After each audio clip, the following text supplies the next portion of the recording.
kadiliman at kasalanan at nanganganib ang sanlibutan.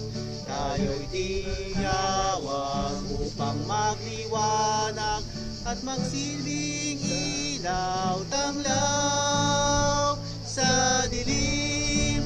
Ang ngalan ni Jesus, itaas na lubos, at dilim ay lupigling, kaligtas ay kamping, kalwalhatian ng Diyos. Dakilang lubos, ang tanglaw ng mundo'y si Jesus.